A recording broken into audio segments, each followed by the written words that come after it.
Pessoal, sejam bem-vindos. Nós estamos inaugurando esse projeto do nosso podcast. E nessa primeira semana, eu convidei uma pessoa sensacional, um homem de Deus que a América me apresentou, o pastor Sidney. E eu tenho certeza que vai ser uma conversa muito edificante, tá bom? Então já convido você que está participando desse podcast hoje a escutar até o final, porque eu tenho certeza que Deus vai falar muito com você. Pastor Sidney, seja bem-vindo. Muito obrigado por ter aceito o convite. Obrigado. E dá um alô pro pessoal que está te ouvindo aí. Obrigado você, Wallace. Claro, para a gente é um prazer, um privilégio bem grande poder estar participando desse podcast junto com você. Um amigo também que a América nos deu, presenteou. Saiu lá do Pernambuco. Paraíba, rapaz. Tá tudo perto ali, né? Paraíba e Mineiro aqui, vai dar certo esse negócio. Então, fica com a gente aí. Deus abençoe a vida de todos que estão acompanhando aí, com certeza. Você vai ser abençoado grandemente. Tá bom. Pastor Sidney, há quanto tempo você está aqui na América? 18 anos, rapaz. Acabou de fazer 18 anos agora. 18 anos de América. 18 anos. E você já tinha passado pela conversão desde o Brasil, ou você conheceu Cristo aqui nesse país? Na verdade, eu me batizei com 8 anos de idade, né? Fui batista. Uau. Foi minha primeira igreja batista. Uau. E me batizei com 8 anos de idade, graças a Deus. Mas a adolescência afastei e aqui cheguei na Povo de Deus, Igreja Evangélica Povo de Deus Pentecostal, a qual até hoje eu tenho 18 anos de ministério. 18 anos de ministério. E 18 aí a gente vê, assim, já vamos começar a introduzir isso aqui, porque hoje a gente quer falar um pouco sobre ministério.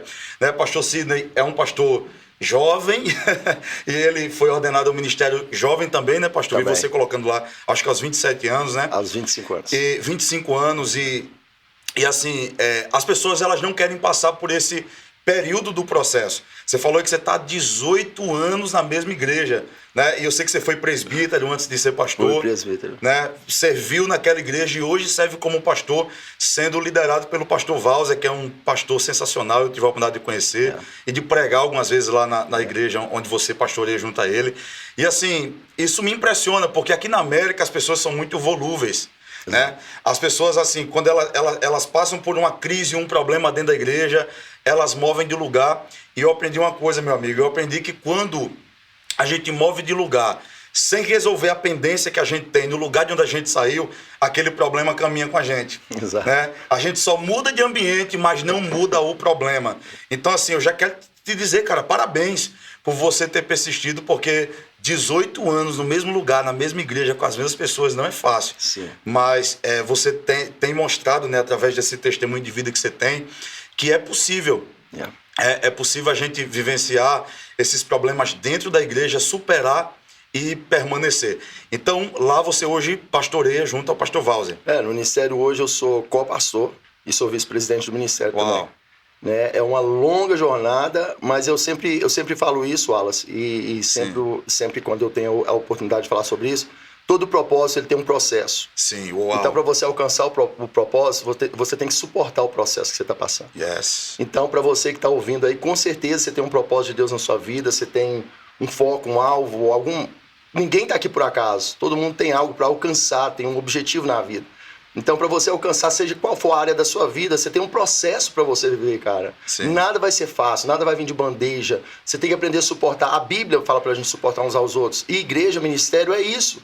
Uau. Não tem como você correr. Você vai ter dias difíceis, você vai ter dias tristes, mas é prazeroso. Tudo aquilo que você planta, você vai colher. Então, não é sobre o que as pessoas fazem com você, é sobre o que você faz no reino. Uau. E você vai ter a colheita daquilo ali. Eu sempre gosto de falar muito sobre isso, porque é a minha vida. Sim. Eu gosto de falar daquilo que eu vivo. Sim. Então, o processo ele é dolorido, mas eu tenho um propósito.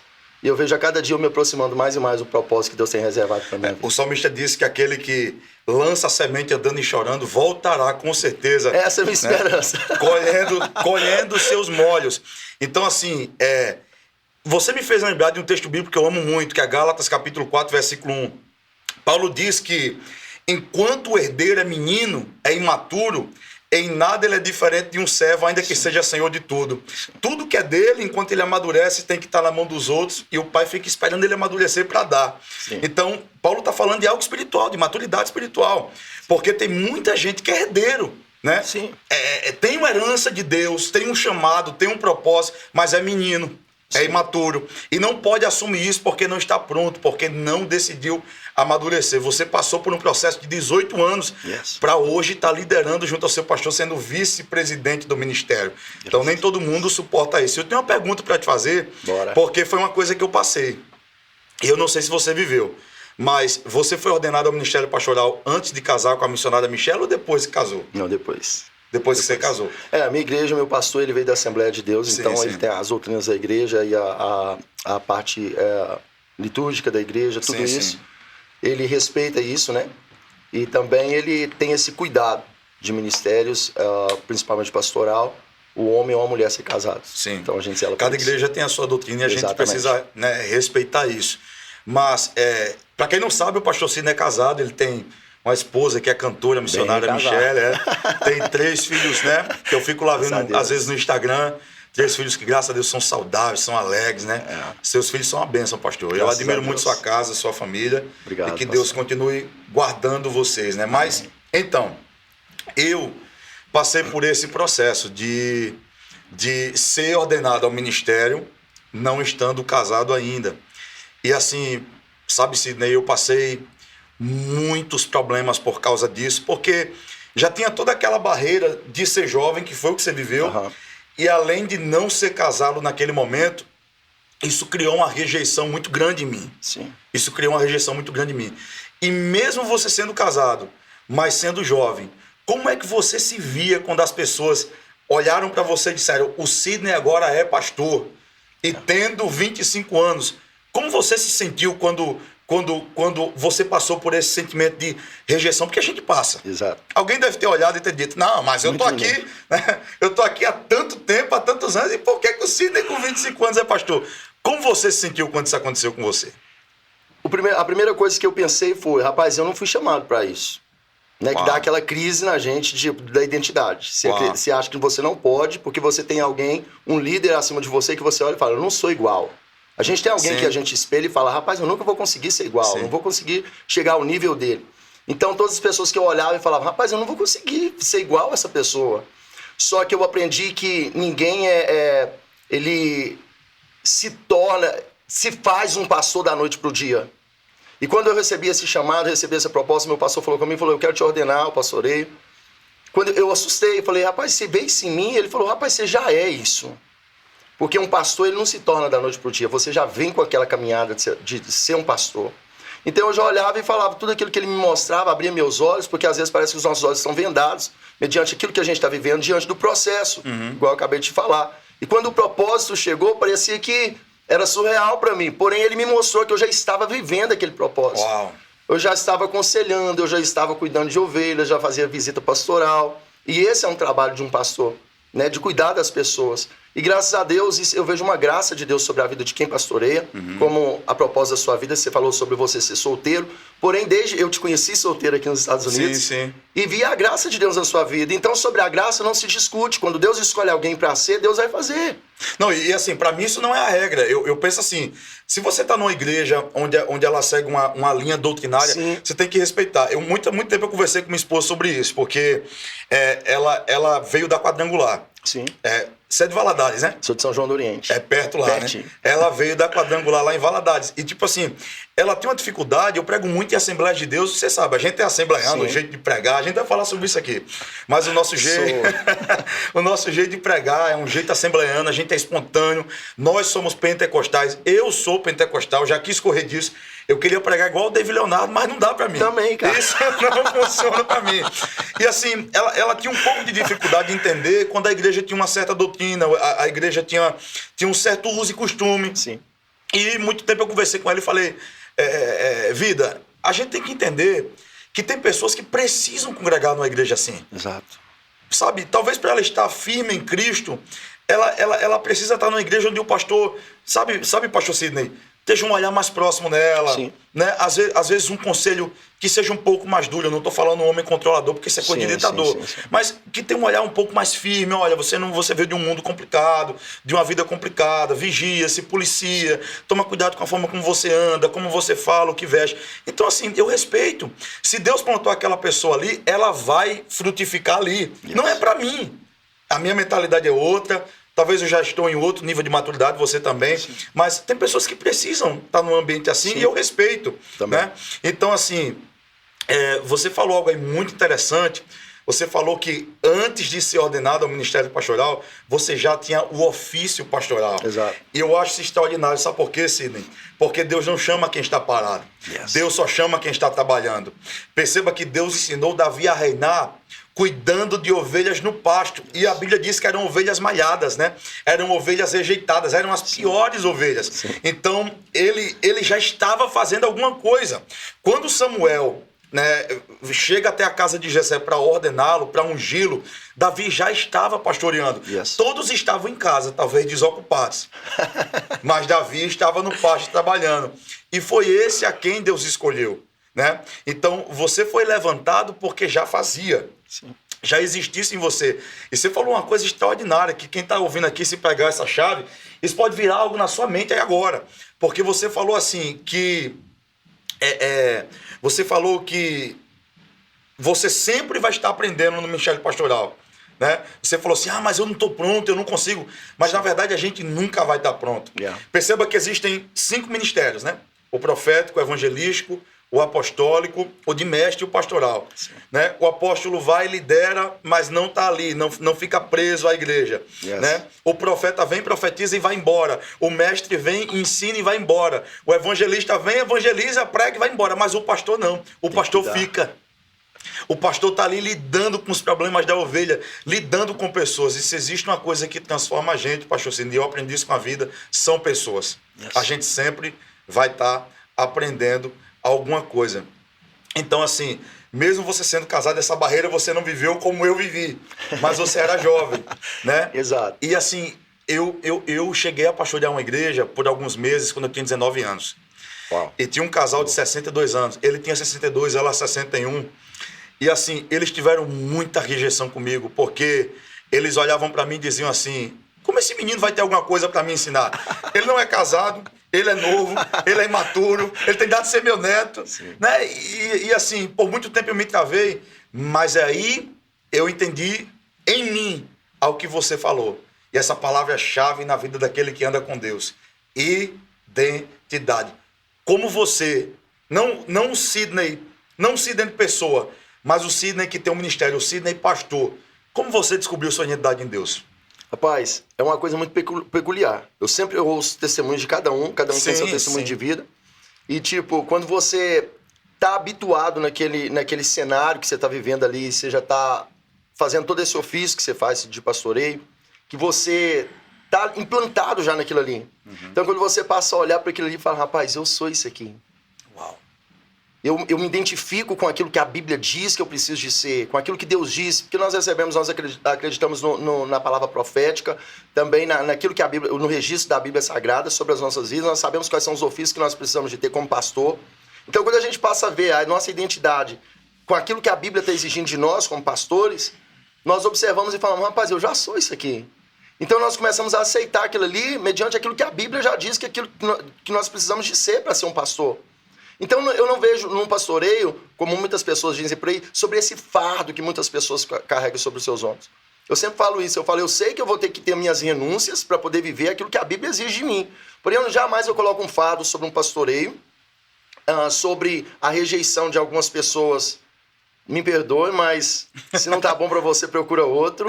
Sabe, eu sou bem reto com isso, Wallace. E você tem que ser livre. Porque tem pessoas que precisam de você. Você tem que preocupar com quem tá precisando da sua ajuda. Sim. Eu sempre falo isso, ofereça ajuda pra quem precisa. Porque muitos querem ajuda, mas não querem a sua ajuda. Então você tem que também sacar isso pra saber se você vai estar ajudando ou atrapalhando a vida de uma pessoa. É porque quem não quer fazer aliança com a gente, quem não quer ouvir o que a gente carrega de Deus, exato, é só procurar outro lugar. Ou procurar estar com outras pessoas. E eu louvo a Deus pela diversificação de igrejas que nós temos, como você falou, doutrinas, meios de adoração, a igreja com fundo preto, outras não, tipo roupa, saia comprida, paletó e tal. O importante pra mim é ter palavra. Rapaz, isso pra mim é a coisa mais séria de uma igreja, é zelar por isso. Importante para mim é ter palavra. Não importa o uso e costume da igreja hoje, para mim. Eu já fui muito assembleano. Quando eu me converti, você veio de um lar cristão? Não. Vida Você não veio... catolicismo. Mas você se converteu cedo? Aos 8 anos de idade. Eu me converti aos 11. Então, assim, eu não vim de um lar cristão.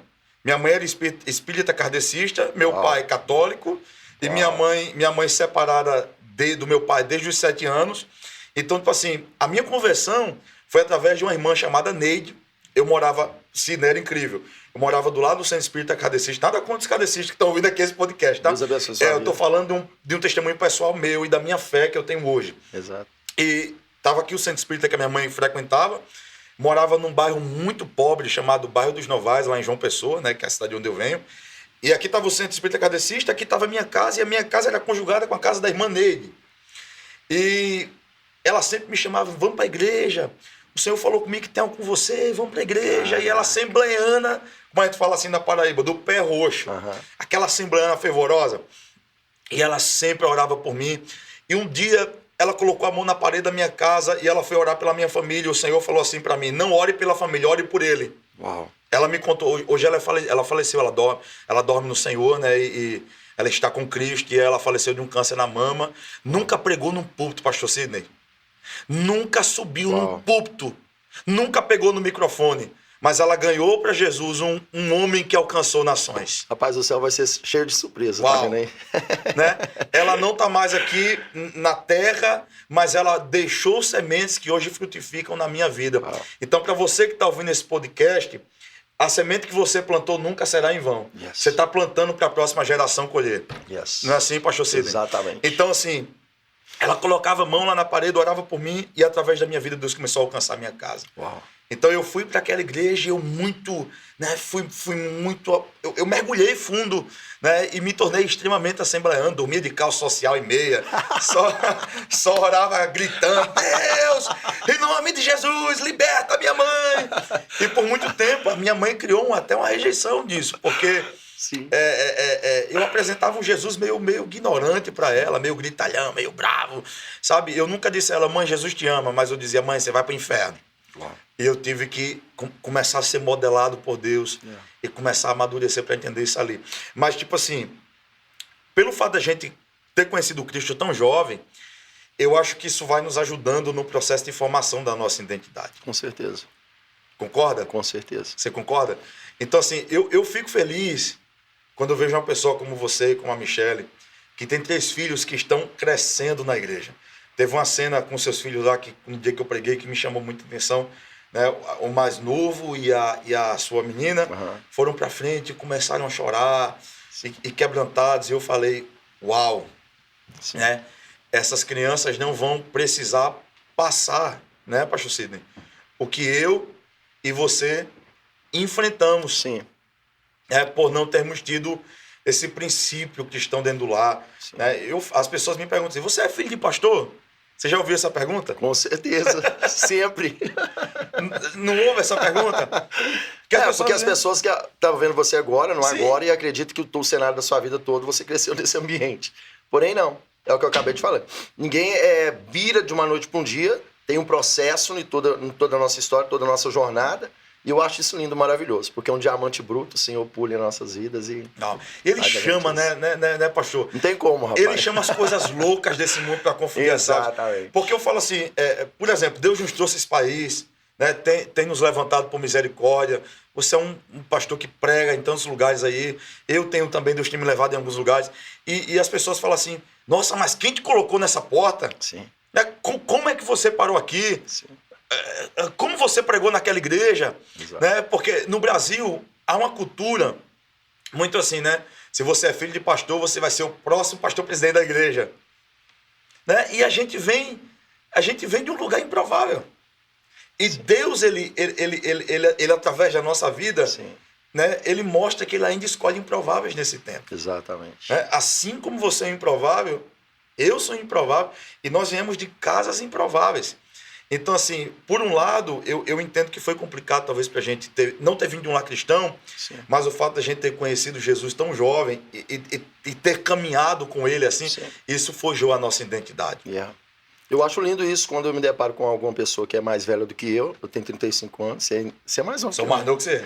Me respeita. Eu vou falar sobre isso aqui. Daqui a pouco a gente vai falar sobre isso. Então eu acho lindo quando eu me deparo, por exemplo, a minha missionária, a avó do meu pastor, a missionária Cleusa, não sei se você lembra dela, lá do ministério, é a pessoa com mais idade do nosso ministério.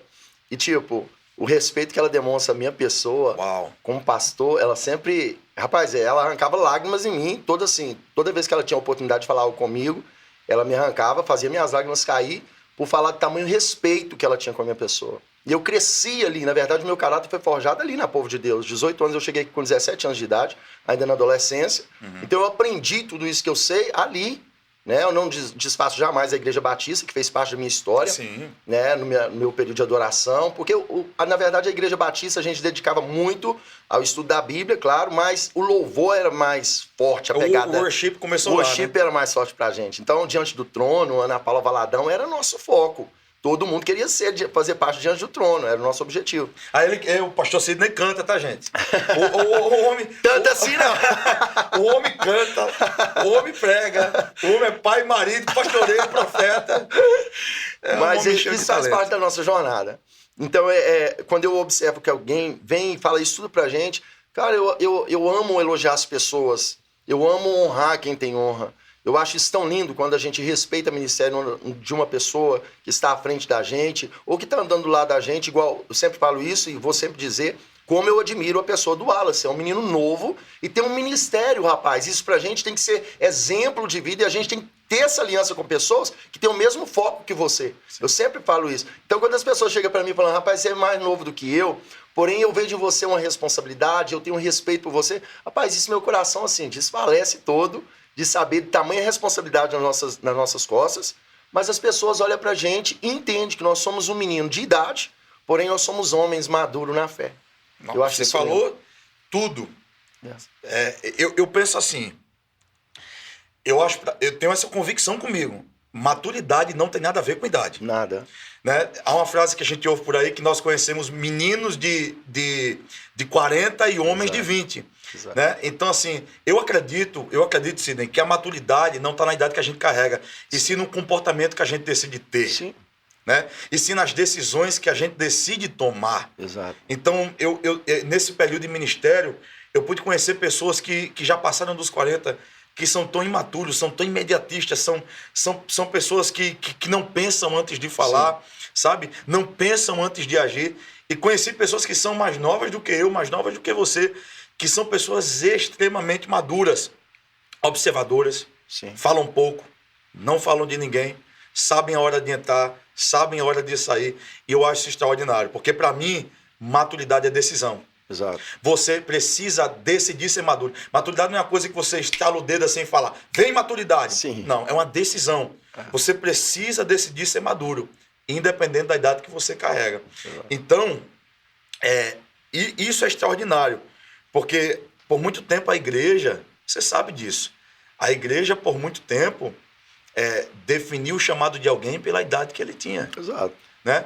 Porque, rapaz, eu congreguei, né, em igrejas que eu via pessoas que estavam lá com 80 anos sentadas no banco da igreja, mas quando abriam a boca, tinha uma graça de Deus na sim, vida, né? E a gente via um chamado de Deus na vida dessa pessoa, mas por conta da religiosidade ou da a escadinha padrão da igreja, né? Auxiliar, diácono, presbítero, evangelista, pastor, sim, estão mofando no banco de uma igreja. Eu entendo que nós temos que passar pelo processo. Sim. Concorda? Sim. Só que eu não acredito numa pessoa que foi chamada a ser pastor e ela vai ficar sendo preparada a vida toda para ser um diácono. Uhum. Como também eu não acredito em um camarada que foi preparado a ser um pastor, onde na verdade seria um bom diácono e não deveria ter saído daquilo. Sim. Porque para mim, pastor Sidney, ministério não é uma carreira. Ministério exato, é um chamado. Exato. Existem pessoas que nasceram para serem diáconos e pessoas que nasceram para ser pastor. Tem que passar pelo processo? Sim. Mas que seja um processo para se tornar aquilo que Deus chamou ele para ser. Sim. Ele foi chamado a ser pastor? Prepara ele para ser um bom pastor, um ótimo pastor. Exato. Aquele irmão foi chamado para ser diácono. Não fica plantando na cabeça dele que ele vai ser diácono, evangelista, presbítero. Né? E às vezes a gente mata o ministério de muita gente que tem chamado de Deus por colocar essa pressão neles. Você concorda com isso? Sim, já vi muitos isso aqui, principalmente aqui nos Estados Unidos. Na verdade, meu ministério todo foi aqui. Você ainda teve acompanhamento lá do Brasil, você pastoreou lá, você sabe. Então, mais do que eu ainda Eu tenho só 5 anos aqui, né? Então, sobre o Brasil, né? Então, sobre o Brasil ainda você tem mais noção disso. Mas para mim aqui, já vi casos assim que a pessoa era um ótimo diácono e passou por toda essa escala aí. E quando consagrada, passou pra mim, tipo... Se tornou um péssimo pastor, vamos falar a verdade. Um péssimo pastor. Péssimo pastor. Era um ótimo diácono. E na verdade, quando a gente tem esse chamado de pastoreio, a gente passa por essas etapas. Por exemplo, eu não sei você, mas o meu desejo era ficar na porta recepcionando as pessoas. Sim, sim. Eu limpo a igreja, se for preciso, não tem problema. Rapaz, isso pra mim era... Tipo assim, eu sempre tive do lado dos pastores. Desde 8 anos de idade, meu pastor lá do Brasil, da Igreja Batista, ele tinha um Fusquinha. Uau. E o Fusquinha lá na minha cidade era... Fusquinha é antigo, hein, rapaz? Você tá com 35 só. Sou de 88, rapaz. Então, quando ele ia fazer as visitas nos lares, na roça lá, rapaz, que quando enfrentava barro já era, subir morro já era. Então eu andava mais lá de fora do Fusca, empurrando o Fusca do meu pastor e ele dentro, pra gente chegar em algum lugar para poder evangelizar e fazer tudo isso. Então quando eu começo a observar todo esse processo assim, de que a gente passou lá atrás, de começar a servir. Porque o pastor, ele é para isso, ele é para servir. O pastor tem que ser o maior servo de todos. Ele tem que ser o maior de todos. Então a gente já passou por todas aquelas etapas ali sem você saber, na verdade. Então, um pastor ele tem que ter esse prazer de servir. Independente se já foi consagrado ou não, mas se você sabe de onde você vai chegar, do propósito que Deus tem para sua vida. Quando as pessoas falavam isso comigo, falavam, rapaz, eu vejo Deus fazendo isso, você vai ser um grande pastor. Eu não via, porém eu já estava, como eu já te disse, eu já estava fazendo tudo aquilo que um pastor deve fazer e grudado nos meus pastores. Sempre fui grude de pastor. Tem gente por aí afora que fala muito mal de pessoas que são grudadas em pastores, mas eu amo. Porque acha que tudo é bajulação, né? Acha que é bajulação, puxa saco, porém não. São pessoas que estão nos instruindo. E hoje a gente é pastor, sabe muito bem. Tem uns bajuladores, mas tem aqueles que querem aprender com a gente. E eu dou muita corda para quem quer sugar da gente algo para poder crescer. Para você, o que é bajulação? Bajulação para mim... Na sua concepção. Bajulação para mim, por exemplo, eu vou ser bajulador do Wallace. Sim. Eu ver que o Wallace está errado e mesmo assim eu passar pano em cima do Wallace só para cobrir ele, porque ele é o meu pastor. E eu falo que eu amo o Wallace. Isso não é honra, eu vou cobertar o Wallace... Ele estando errado ou certo, eu vou sempre estar bajulando ele. Sabe o que eu aprendi, meu amigo? Eu aprendi que... Sabe o que é o maior sinal de um bajulador? É quando ele só honra alguém que está acima dele. Exato. Você conhece alguém que tem um princípio de honra na vida, que sabe honrar as pessoas, quando ele honra alguém que, tipo assim, talvez vai soar errado, mas que está no nível abaixo dele. Sim. Sabe? Honrar quem está acima de mim não é honra, é bajulação. Honrar apenas quem chegou onde eu quero chegar não é honra, é bajulação. Sim. Eu preciso honrar aqueles que estão onde eu quero chegar, mas preciso honrar aqueles que estão querendo chegar onde eu estou. Sim. Que talvez não sonham com aquele que eu sonho em chegar naquela pessoa. Você entendeu o que eu quis dizer? Sim. Tipo assim, naquela pessoa que parece que está atrás de mim, que sonha ser o que eu sou, que sonha estar onde eu estou, enquanto eu estou na cabeça de alguém que está lá na frente. Sim. Só que essa pessoa é distante, mas eu estou ali perto. Sim. Então, para mim, uma pessoa que só serve aquele camarada lá, que ele está querendo se tornar igual a ele, e não honra quem está querendo chegar onde ele está, para mim não é alguém que sabe honrar ninguém. Ele é um bajulador. E quando você fala isso do pastor, eu acho isso extraordinário. Sabe por quê? Porque os pastores, quando eles chegam nesse lugar, quando eles estão vivenciando o ministério pastoral, eles acham que agora a igreja precisa servir eles. Né? O pastor acha que tem que ser servido. Sim. Porque ele é o líder, ele é o cara que tem, né, a cobertura espiritual da igreja nas mãos dele. E, na verdade, quando ele chega nesse lugar, ele vai ter que entender que agora é que ele vai precisar servir mesmo. Exato. Né? Ele não está ali para ser servido, mas ele está ali para servir. Isso me chama a atenção muito em João 13. Né? Quando Jesus tá chamando os apóstolos para a ceia. Aquela casa onde eles estavam não tinha ninguém para servi-los naquele momento à mesa. Então Jesus se faz servo, né? Ele toma o lugar daquele servo da orelha furada que lavava os pés, limpava as mãos. Sim. E recebia as pessoas que iam na casa do seu Senhor. Ele vai lá, ele pega, né, o seu manto, o seu talite, dobra, né, pega a bacia de água, lava os pés dos apóstolos, enxuga os seus pés, traz eles para a mesa. Aí eles começam a perguntar: Senhor, quem é o maior? É aquele que está na mesa aqui comendo ou aquele que serve? Jesus disse, eu estou no meio de vós, tenho servido a todo tempo e ainda assim sou o maior entre vocês. Eita, glória Porque a Deus. maior é aquele que serve. Glória né? a Deus. Maior é aquele que entendeu o que é servir. Então, eu penso assim, sabe, pastor Sidney? Eu acho que a igreja precisa começar a reformar essa visão que ela tem. Por isso que eu não acredito mais em uma igreja que o pastor se comporta como um imperador. Né? A gente não está aqui para servir o império, a gente está aqui para servir o reino. Yes. Você falou algo aí extraordinário. Sabe por que eu não tenho problema nenhum em ver as pessoas crescerem? É porque um dia eu já passei por esse lugar onde essas pessoas Exato. estão. Você falou assim, eu não tenho problema nenhum em ver o Wallace crescer, eu admiro o ministério do Wallace, mesmo ele sendo mais jovem do que eu. Sabe por quê? Você já passou por aquilo que eu passei. Entende? Exato. Você sentiu a minha dor. Você sabe aquilo que eu já vivi. Yeah. Né? Você sabe aquilo que eu passei, por exemplo. Você tem 18 anos de América. Exato. Eu estou morando há 5 anos.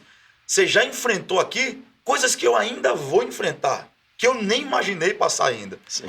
Então, quando a gente passa por aquilo que o outro passou, eu acho que isso gera empatia na gente para entender o lado do outro. Sim.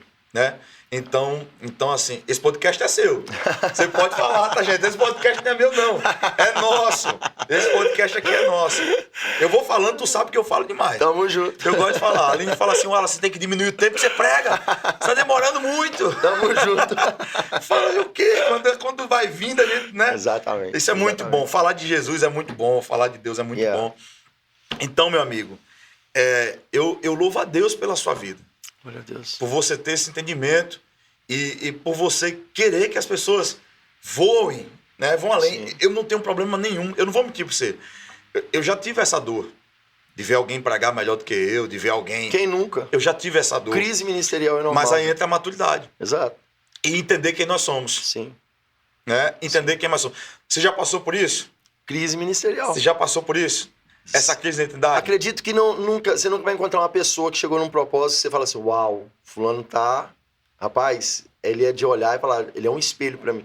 Se for olhar a trajetória de vida dessa pessoa, com certeza ela enfrentou crise ministerial. Sim. Eu não acredito que ninguém chegou a um lugar de um propósito sem ter enfrentado crise ministerial, de ter olhado para alguém e falado, rapaz, eu sou incapaz, não vou conseguir, ou menosprezado por alguém, ou que, tipo, alguém tentou algo contra ele e ele se sentiu menosprezado, menor e tal, rejeitado. Acho que isso é super normal no ministério. E eu aprendi a perdoar pessoas ignorantes. Uau. Eu aprendi no decorrer da caminhada, porque... Olha a chave aí para ter um ministério saudável. Perdoar as pessoas ignorantes que não entendem quem te chamou, o para que ele te chamou. Exato. E o que ele tem na sua vida. Exato. Eu sempre olho para a história de Davi. Rapaz, eu acredito que os irmãos de Davi amavam ele.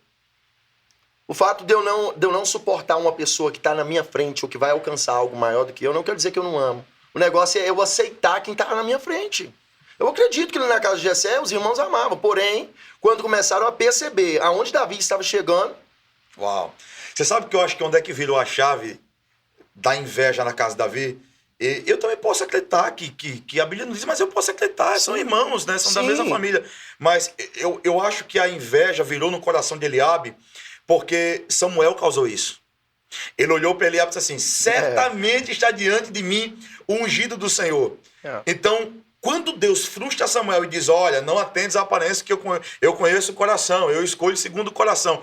E quando ele chama Davi, o mais jovem, né? Sim. O tratador de ovelhas, eles eram soldados, eles estavam no Exato. percurso de um trono. Exato. Eles eram preparados para reinar. Ao olhar humano... Mas quando Eliabe vê aquele óleo descendo, eu acho que ele para e diz assim, era para ser eu. Exato. Né? E aí, quando você não entende que você talvez está sendo usado por Deus para ser um trampolim para que pessoas sejam maiores do que você, Sim. você deixa essa raiva, essa inveja no coração entrar e você aborta o ministério de Davi que você precisava levantar. Sim. Né? Você vê que Eliabe estava tão doído que quando Davi chega para servi-lo, cara, Davi está indo servir ele. Né? O que você está fazendo aqui, rapaz? Mas quando ele vê Saul dizendo, vai lá e enfrenta o gigante, ele diz, não, que é isso? O que você veio fazer aqui? Você tá doido? Você tá doido? Você sempre quis ser melhor do que eu, do que os meus irmãos, Sim. do que a nossa casa. Né? O que aconteceu com José? Também. Né? A gente tem muita referência na Bíblia, né? Demais. É por isso que eu falo, não existe nenhuma pessoa que chegou a um propósito sem ter enfrentado uma trajetória de tristeza, de mágoa, de claro, acima de tudo, renúncia, porém a rejeição, tanto dentro de casa, tanto com amigos, a gente vê também no livro de Jó, né, os amigos dele ali no momento onde que era para estender a mão, que os amigos fizeram, né? Então eu acho que a dor de casa dói muito, porém, quando a gente está focado no propósito, a gente vai enfrentar tudo isso e vai ter força em Deus para suportar o processo, para alcançar o propósito. Yeah. E eu penso assim, sabe? Existem pessoas que estão nesse ambiente de comunhão, né? E que deveriam crescer junto umas com as outras, sabe? Mas, infelizmente, eu não sei se você viveu isso, sabe? Mas, assim, eu conheci as pessoas mais terríveis da minha vida dentro do ministério da igreja. É o nosso ninho de vida. Então, todas as nossas experiências vão ser enfrentadas ali, Wallace. Porque as pessoas, elas vêm, elas se convertem, e elas vêm para a igreja com aquela ideia que todo mundo que está ali é perfeito. Exatamente. E é por isso que a gente tem que estar tão, né, fitado em Cristo, né, Sidney? Sim. Porque na primeira decepção que a gente tem, a gente quer desviar. Sim. Porque a gente acha que o comportamento das pessoas que estão na igreja é o comportamento de Jesus. Exato. E o comportamento de Jesus não é o comportamento das pessoas que vão à igreja. Yes. Porque eu penso assim, eu não sou a igreja que eu estou indo, eu sou a igreja que eu estou sendo. Exato. Concorda? Sim. Então, todo aquele que está indo ali, ele não está dando uma conotação de que é perfeito. Ah, eu sou perfeito, agora eu sou bonzinho, agora eu sou uma pessoa incrível, eu sou santo, eu sou puro, né? Eu sou imaculado. Exato. Né? E na verdade são pessoas que estão buscando redenção. Yeah. Né? E a gente precisa ter essa maturidade. Sim. Porque senão a gente fala assim, mas eu vou sair da igreja, esse povo me persegue. No mundo não é assim. Conversa. Né? Onde tem pessoa, tem problema. Você pode ir na religião afro lá, pode ir no catolicismo, pode ir lá no espiritismo. Onde tem pessoas, tem problemas. Sim. Onde tem pessoas, tem problemas. E se existem pessoas na igreja, problemas vão existir. Aí você falou uma coisa chave aqui, no começo do podcast. Você falou assim, eu não tenho controle do que as pessoas vão fazer comigo. Exato. Né? Mas eu tenho controle, eu tenho controle do que isso vai causar em mim. Sim. O que você faz comigo, eu não tenho controle. Agora, como eu vou receber o que você faz comigo, eu preciso controlar. Sim, isso é maturidade também. Inclusive dentro da igreja. Exatamente. Né? Exatamente. Isso é maturidade. Yeah. E Sidney, a minha pergunta para você você acha que a América te fez mais maduro? Rapaz, eu tive que aprender a ser. Ou você sempre foi um jovem maduro? Como eu vim pra cá muito novo, eu sempre tive responsabilidade dentro de casa. Tipo, minha mãe sempre trabalhou fora, meu pai sempre doente, então minha mãe sempre impôs a responsabilidade pra gente dentro de casa. Forjou o nosso caráter com responsabilidade, mostrando pra gente a dignidade. A gente não era provido de muito dinheiro, porém era uma família humilde, simples, porém tinha uma mãe que nos educava dessa forma, com muitas palavras, experiência de vida, sempre mostrando pra gente. Então, eu acredito que desde berço a gente já vem com um processo. Claro que a gente vai encontrar aí no meio da caminhada muitas pessoas boas que não tiveram pai nem mãe presentes, que tiveram que aprender a lidar com as porradas na vida, na rua, e são pessoas de excelência. Porém, eu tô falando da minha vida, eu tive pessoas que me auxiliou dessa forma. Eu tive pessoas que foram referência para mim. Portanto, com 8 anos de idade, eu fui para a igreja, batizei eu e minha mãe juntos. Uau! Então sua mãe se converteu desde cedo. Exato, com 8 anos de idade. Porque eu ia com ela para a igreja católica, porém não era aquela coisa... Sim. Então, é o católico do IBGE, né? A igreja... Você sabe o que é o católico do IBGE, né? Me conte. Você lembra que o IBGE é aquele instituto de pesquisa do Brasil? Sim. Chegava na porta, religião... salário, quanto você ganha, Entendi. Qual o seu trabalho? Então, lá no Brasil, o IBGE batia lá, sou católico, mas quase não vai na missa, né? Eu tenho uma tia, por exemplo, que a minha tia, eu tenho uma tia par de pai, que hoje ela é a mais velha dos meus tios, minha tia Lila é uma católica fervorosa. Todo domingo ela tá na missa. Ela não é católica de IBGE. Minha avó também é. Então é sobre isso, acredito que o caráter da gente, a gente vai ser formado. Sim. Né? Os pais têm essa responsabilidade de educar os filhos no caminho do Senhor. Então, mas a minha mãe, por tamanha ignorância no tempo dela no catolicismo, mas a gente cresceu junto. Eu tive uma oportunidade de estar junto com a minha mãe ali, né? Desde pequenininho cantando na igreja, ela sempre me apoiando, era costureira, fazia meus coletinhos para cantar junto com a outra menina do grupo de louvor. Então, são marcas da nossa vida que eu acredito que já estava sendo forjado o caráter para a maturidade. E, claro... Deus aproveita tudo. Exato. Deus eu vejo que nada humano. é por acaso, né? Todas as coisas cooperam para o bem daqueles que amam a Deus. Sim. Então, tudo isso cooperou, mas a América... Rapaz, esse lugar para mim é... Às vezes as pessoas... Eu não gosto de pessoas que falam mal desse lugar, porque... Ou seja, eu tenho mais da metade da minha vida agora aqui nos Estados Unidos. Sim, sim. Né? Vivi 17 anos lá e 18 aqui. Então, tipo, para mim é um lugar, é um marco na minha vida. Tudo na minha vida foi primeiro aqui. Então, ministerialmente ainda falando, para mim é top demais. E qual foi a maior lição que a América te ensinou? A maior lição que a gente, para mim aqui nos Estados Unidos, foi de não ter do lado aquele acalento da mãe, no momento da dor, no momento da... É a terra que o filho chora e a mãe não vê, né? Exatamente, é isso aí. Todo mundo fala sobre isso aí mesmo, como é que é? Filho a terra que o filho chora e a mãe não vê. Exatamente, é isso aí na minha vida.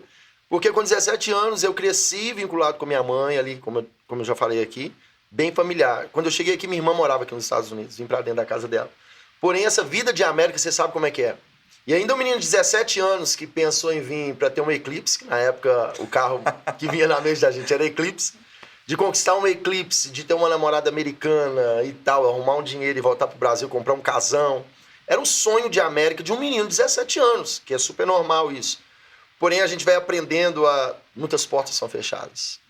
Muitos nãos você recebe. Esse lugar te modela, né? Ou você, eu sempre falo isso, Wallace, ou você se aprofunda no mundo das drogas, ou você procura Deus.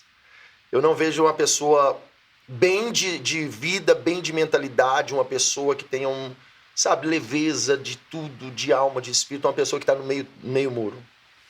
Eu sempre vou ver essa pessoa na pendência de um remédio para dormir, uma debilidade física, um estresse altíssimo, não sabe ter comunicação com as pessoas, é uma pessoa que não tem comunhão com ninguém, porque ela não consegue nem de um nem de outro. Ela nem se afunda nas drogas porque acha errado, mas também não consegue firmar numa igreja, não consegue ter comunhão com ninguém, não entregou a vida dela para Jesus. Então tem essa dificuldade.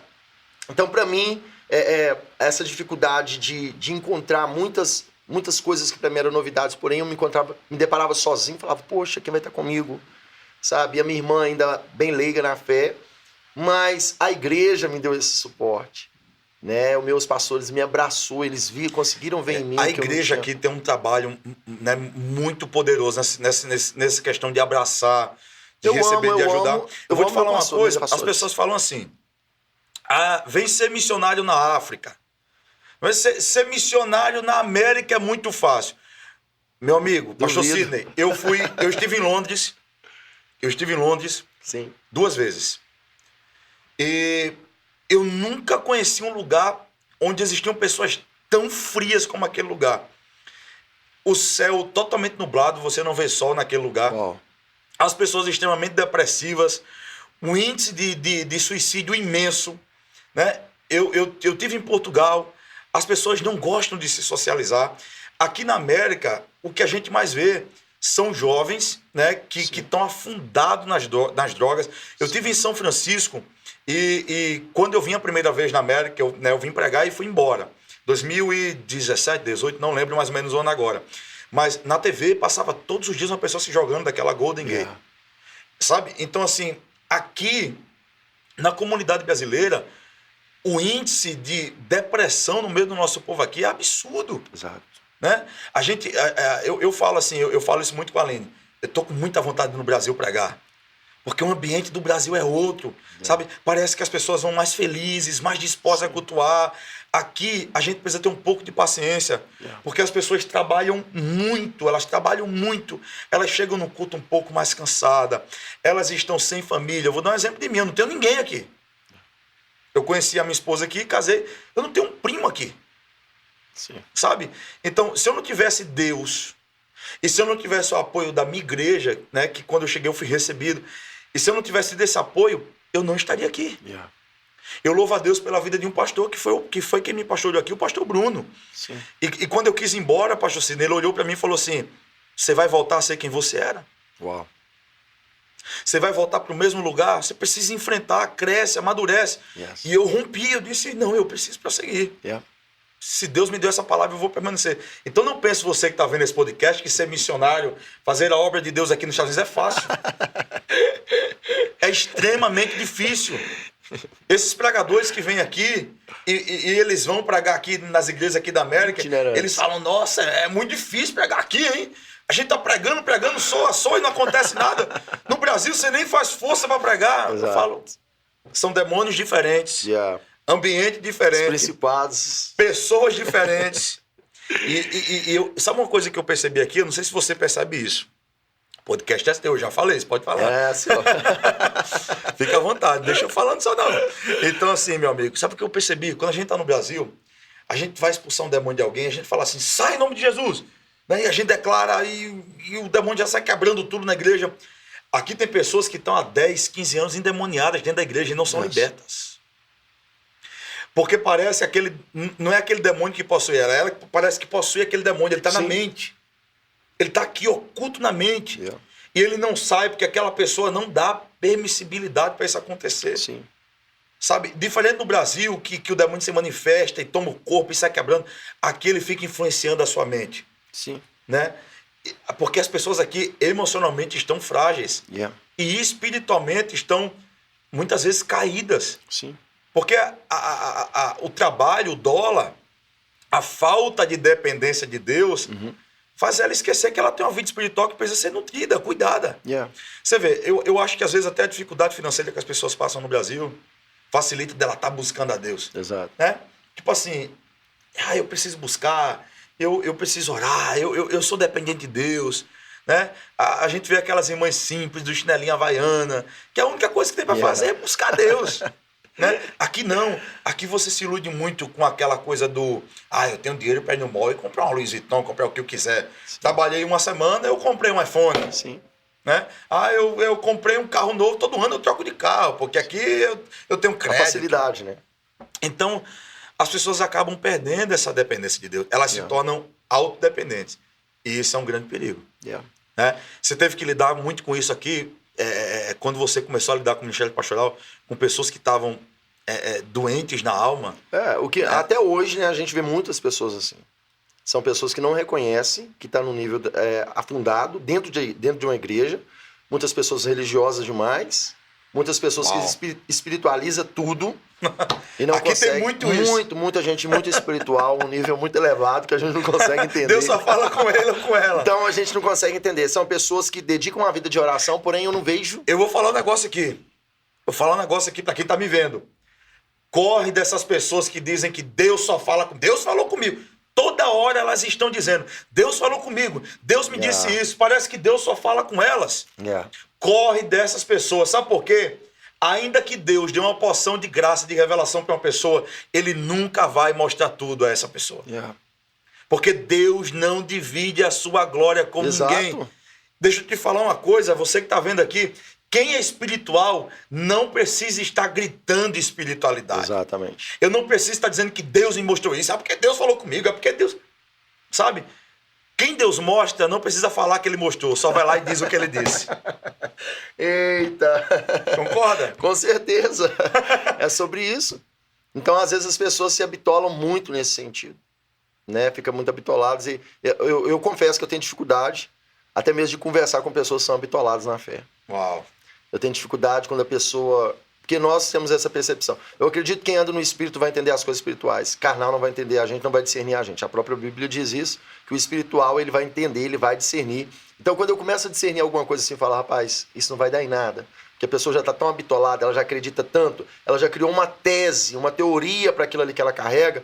É 20 anos de crente, a pessoa tem 20 anos de crente. E vive a mesma vida. A mesma vida, nada muda, sabe? Nada muda, é a mesma coisa, a mesma história. Aqui Deus tem que falar comigo. Não tem uma novidade de vida. E outra coisa, existem pessoas... Eu conheço pessoas que têm uma vida de sofrimento e que elas acreditam que isso é o verdadeiro evangelho. Você tem que sofrer dessa forma que elas sofrem. São pessoas, assim, que têm uma família destruída, filhos na droga, e aquilo elas acreditam que elas têm que passar por aquilo ali, aceitar aquilo ali de uma forma bem branda, porque é o que Deus tem para elas.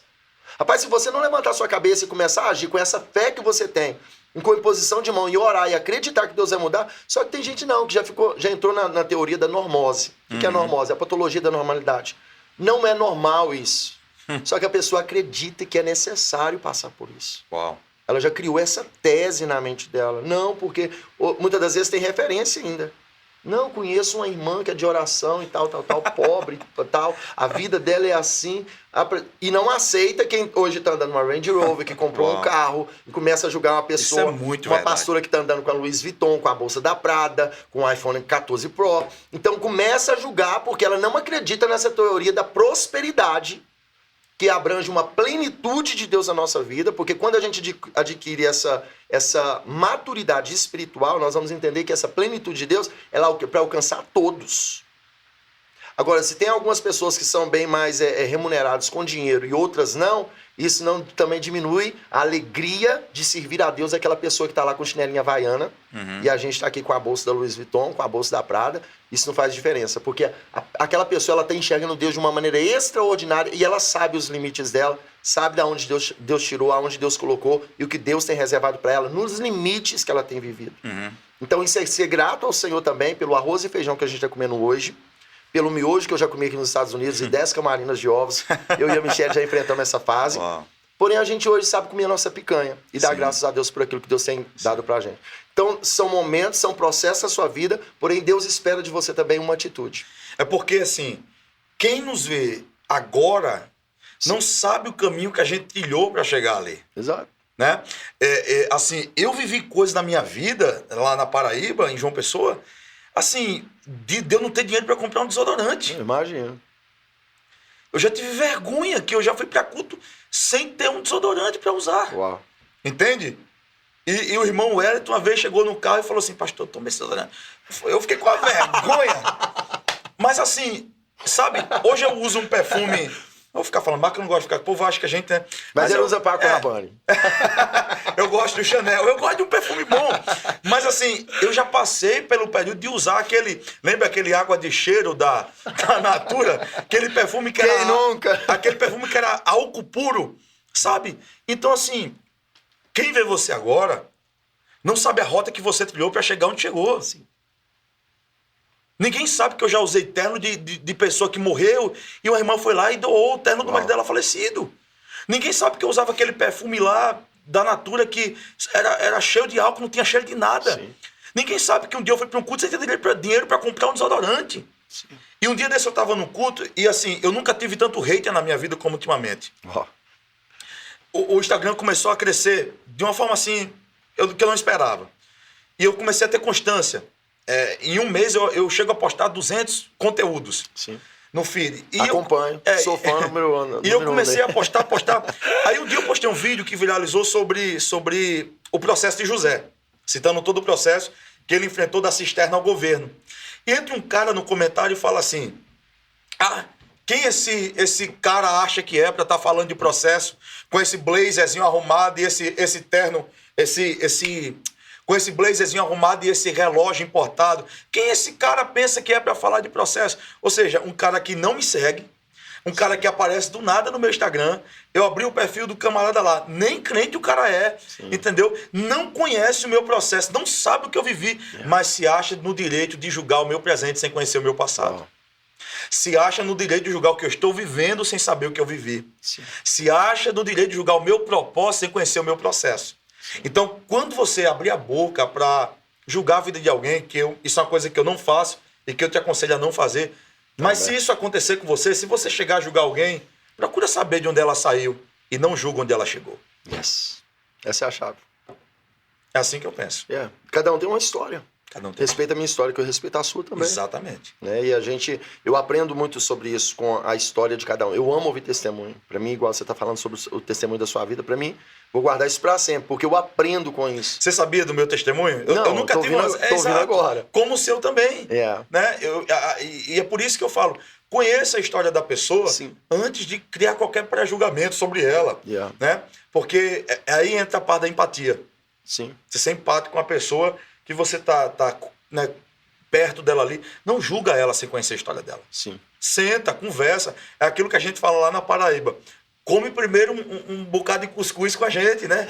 Senta na mesa, come um cuscuz, frita um ovo, vamos tomar um café. Sim. Né? Para você ter o direito de dizer aquilo que eu achava sobre ele é verdade. Percebe que quando tem gente que conhece a gente, né? Por exemplo, vê a gente ali no púlpito, mas quando começa a conhecer a gente fora do púlpito, fala assim, eu tinha uma ideia, né, diferente de você. Tem pessoas que chegam pra mim e falam assim, nossa, eu achava que você era tão arrogante. Também já ouvi. Eu achava você soberbo. Né? Mas você é gente boa. Falei, pois é, você nunca comeu cuscuz comigo e quer saber se eu sou grosso, arrogante, gente boa. Não. Né? Então, a gente tem que se relacionar, conhecer quem a pessoa é. Sim. Né? Então, por exemplo, eu quero te fazer essa pergunta. Você é muito espontâneo no púlpito. Você já foi julgado por isso? Demais a conta. E teve uma certa vez que eu também tive essa crise também sobre pregar. Comecei a olhar para as pessoas e falar, Deus, me ajuda a ser mais manso. Ontem mesmo, ministrando na minha igreja, saí lá do púlpito, quando eu terminei a ministração, minha camisa estava ensopada de suor. Eu transpiro muito. Então, na hora que eu terminei o culto, eu falei lá na office com o meu pastor, falei, pastor, por favor, deixa eu sem pregar um tempo. Cara, eu não sei por que eu sou tanto desse jeito, todo mundo é tão bem controlado, fica ali quieto no púlpito e tal. E eles começaram a rir de mim lá dentro da office, falaram, rapaz, você tem que aceitar isso, cada um tem sua maneira de agir, de expressar e tal. Você vai deixar de ministrar a palavra por causa disso? Aí eu falei, meu Deus, umas coisas que às vezes a gente fala, né? Por causa do meu suor, por causa do incômodo da minha camisa ali, eu saí molhado, ensopado do culto. E às vezes a gente se depara com situações dessa forma que você fala assim, rapaz, o que eu vou fazer? Como é que eu vou agir diante disso? São coisas que a gente precisa de entender, vestir a nossa camisa ali, a identidade de quem a gente é, né? Daquilo que a gente é, e jamais perder isso porque alguém que você admira faz com muita excelência, mas tem sempre alguém atrás de você olhando para você falando, rapaz, as suas palavras, elas me tocam. E a gente também não tem que preocupar com isso, de que a gente vai receber de alguém que vai vir tocar na gente. A gente tem que saber, assim, eu quero ver frutos disso aqui. Alguém aceitando a Jesus, alguém falando, rapaz, aquela palavra que você lançou aquele dia me transformou, veio, mudou a minha vida. Porque muitas vezes a gente espera que a plateia toda, final de ministração, a gente quer que a igreja toda venha. Eu passei por esses momentos de final de culto, ministração, a gente querer que a igreja toda venha pro final da ministração. Mas é difícil quando a igreja não reage, porque nós somos humanos, né? Exatamente. Você fica na dependência da reação da pessoa e se a igreja não reage, a gente se sente mal. Porque, principalmente pra gente pentecostal. Yes. Então, na verdade, eu acho que só a gente que é pentecostal sofre com isso. Porque eu tava uns meses atrás... Você tava lá naquele culto que o pastor Hernandes Dias pegou, né? Sim, sim. E aí eu sentei com ele, comecei a tomar um café com ele e eu falei assim, pastor, como é que o senhor consegue, né, pregar João capítulo 1 sem ler o texto? Ele falou, meu filho, eu prego isso há 45 anos. Meu Deus do céu. 45 anos pregando. E eu falei, outra coisa, pastor. O senhor tem horas, porque ele é presbiteriano, né? Sim. Tem horas que parece que ele vai falar em mistério. Sim. Ele tá pregando e eu digo, agora vai. Agora vai. Mas ele é presbiteriano, né? E eu tenho uma admiração absurda pelo pastor Hernandes Dias Lopes, né? Então, assim, eu vejo assim que ele hoje é o único calvinista, o único presbiteriano, né, o único reformado que consegue pregar para igrejas pentecostais sem bater na igreja, né, respeitando a gente dá glória a Deus. Então, assim, mas sabe o que eu admiro nele? Ele vai ali pregando. E eu digo, agora ele vai falar em mistério, agora ele vai pro lado do povo. E de repente ele se retrai. E tem aquele autocontrole. Eu não consigo ser assim. Também não. Sabe? Mas aí entra uma chave. Dos pregadores desse tempo. Tem um amigo meu que fala assim, pregação bonita tem no YouTube. Uau. Eu não acredito que as pessoas, nesse tempo, elas querem ficar ouvindo alguém que imita o outro. Yes. Ninguém vai na igreja para ouvir uma pregação bonita. Sim. Sabe? Eu acho que as pessoas não estão ali para estar escutando alguém que deseja pregar bonito, ou tem uma ótima oratória, sim, ou imitar alguém que aparentemente está dando certo. Porque o segredo não é imitar quem dá certo, é fazer o que é certo. Yes. Perdão, o segredo não é imitar o que está dando certo, é fazer o que é certo. Então eu tenho um amigo que ele fala assim, que pregação bonita tem no YouTube. Então assim, eu não acho que as pessoas nesse tempo elas estão querendo estar escutando no púlpito alguém que imita o outro. Sim. Porque não é fazer o que está dando certo, é fazer o que é certo. Eu acho que as pessoas querem ouvir alguém que seja de verdade. Sim. Por isso que a gente precisa ser de verdade, espontâneo, ser quem a gente é. Faz parte da nossa identidade ser assim. Exato. Quando eu entendi isso, eu disse, olha, eu sou um pregador pentecostal, bíblico, mas pentecostal. Sim. Eu sou jovem, essa é a idade que eu tenho, esse é quem eu sou. Eu não posso... Vou te falar uma coisa, eu nunca falei isso pra ninguém. Já, o primeiro dia de podcast, a gente já vai abrindo uma caixa preta. Pega essa. Eu tinha muita vergonha de expor minha idade pras pessoas. Quando as pessoas perguntavam a minha idade, eu não mentia, mas eu ficava tentando assim, criar uma situação para que eu não precisasse falar. Porque eu tinha um trauma de que as pessoas não iriam me respeitar, ministerialmente falando, pela idade que eu carregava, por ser jovem. E um dia Deus falou comigo, Deus disse: Wallace, todos os apóstolos eu os escolhi antes dos 27 anos. Eu chamei você. Isso é quem você é. E aí está um segredo muito grande. Quando a gente entende quem a gente é, a gente não passa pelo que Eva passou. Deus criou Adão e Eva, o homem e a mulher, a sua imagem e semelhança. E quando o diabo foi oferecer o fruto para ela, o que é que ele disse para ela? Se você comer, você vai ser igual a Deus. Só que ela já era. Imagem e semelhança do Criador. E quando a gente não sabe quem a gente é, a gente fica tentando recuperar aquilo que a gente já tinha. Uau. Pesado isso, né? A gente fica tentando ser aquilo que a gente já era. Exato. Então, perceba que Jesus foi totalmente o contrário disso. Porque no jardim que Eva e Adão caem, né? Jesus redime ele com seu sangue. No Getsemane ele venceu Satanás. Mas antes disso, Eva se perde na sua identidade no jardim. Yes. Jesus afirma a sua identidade no deserto. Yes. Satanás, depois de 40 dias e 40 noites, Jesus com fome, cansado. Ele tinha acabado de escutar, pastor Cid, no Jordão, que ele era o Filho de Deus, e faz 3 perguntas. Se tu és o Filho de Deus, transforma essa pedra em pão. Se tu és o Filho de Deus, atira-te daqui. Se tu és o Filho de Deus. E Jesus diz a Satanás, né? Nem só de pão viverá o homem, mas de toda palavra que sai da boca de Deus. Não tentarás o Senhor teu Deus. Então, isso me chama a atenção. Sim. Porque não é o ambiente, a idade que a gente carrega, mas sim a identidade que a gente entendeu que tem. Yes. Né? Jesus reafirma a sua identidade no deserto. Eva se perde na sua identidade no jardim. Então, eu acho que a gente precisa despertar para entender quem a gente é, quem Deus nos chamou para ser, independente da aparência que a gente tenha, do que a gente pareça ser, da idade que a gente carrega. Quando eu entendi isso virou uma chave na minha cabeça. Isso virou uma chave na minha cabeça. Para a gente começar a caminhar para o final, eu queria que você desse suas considerações, né, e desse conselhos a essas pessoas que estão vendo a gente aqui a respeito de ministério, a respeito de uma identidade firme, a respeito daquilo que Deus fez na sua vida. Talvez tenha alguém aqui, pastor, que está querendo desistir da chamada, querendo desistir da caminhada, né? Tá como Eva. Sim. Tentando recuperar aquilo que já tinha, porque está sendo enganado por Satanás. Satanás está dizendo: você não pode, você não é, você não consegue. Você tem que fazer isso aqui para você ser. Você tem que ir por aqui para você conquistar. Sim. E na verdade em Deus a gente já tem tudo. Que está precisando fazer como Jesus. Está no deserto, mas não deixa Satanás te vencer. Vence ele com a palavra.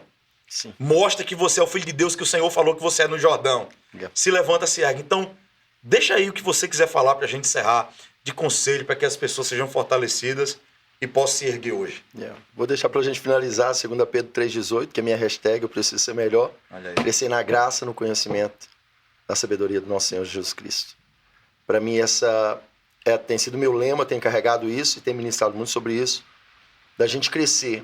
Porque esse crescimento é você sair da sua imaturidade, alcançar um nível em Deus, alcançar um nível no Senhor, que foi o nosso remidor, né? E hoje nós somos livres no Senhor, temos esse acesso a esse poder da graça. É muita gente vivendo uma vida de desgraça no tempo da graça. Então ainda os 5 dedos da mão de Deus ainda estão estendidas sobre a terra. Aproveita para viver esse tempo da graça, desfrutando do melhor que o Senhor tem reservado para a nossa vida. O Evangelho, ele não é fardo, ele não é jugo. Pelo contrário, ele tem renúncias. E muitas das vezes as pessoas confundem isso. Né? Colocam como um fardo, um jugo, renúncia. Sim. Porém, renúncia é deixar de fazer algo para adquirir algo melhor na sua vida. Então nós precisamos de entender e compreender isso. Então é necessário você crescer. E a única forma da gente crescer é conhecendo a Deus. Então hoje aqui nesse podcast a gente deixa para você essa advertência também com muita alegria e amor no seu coração. Procure sempre viver na presença do Senhor aquilo que Deus tem reservado para você. Não existe outro lugar para poder você viver aquilo que o Senhor tem reservado para a tua vida. Sim. Então, sei lá, perca de tempo, perca de identidade, você tentar viver algo que só em Cristo você vai viver. Então, o primeiro passo é esse, compreender isso, para que você possa crescer e viver com excelência aquilo que Deus tem reservado para a sua vida, para que um dia você possa estar num podcast como esse, testemunhando da grandeza e da fidelidade de Deus. Meu amigo, muito obrigado. Amém. Tá, muito obrigado. Eu também quero deixar uma mensagem para você que está ouvindo aqui esse podcast. Ninguém precisa acreditar naquilo que Deus te falou. Yes. Saiba que as promessas de Deus sobre a sua vida irão se cumprir. Talvez você está passando por uma fase difícil, pela pior fase da sua vida. Mas acredite, tudo isso é um treinamento de Deus para tudo que Ele vai fazer você viver no seu futuro. Então vai suportando essa fase, glorificando a Deus, aprendendo tudo que Ele tem para te ensinar. Esquece as críticas, esquece os que desacreditam, persevera. Vai chegar um tempo que tudo aquilo que um dia foi promessa se tornará realidade na sua vida. Muito obrigado. Toda semana a gente vai tentar aqui lançar um podcast novo, trazer um convidado novo.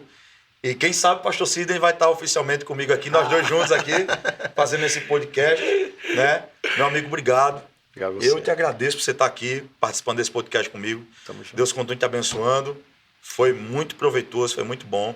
E é a primeira vez de muitas. Gente, obrigado. Até a próxima. Deus abençoe. Tamo junto, pessoal. Deus abençoe. Obrigado, Wallace.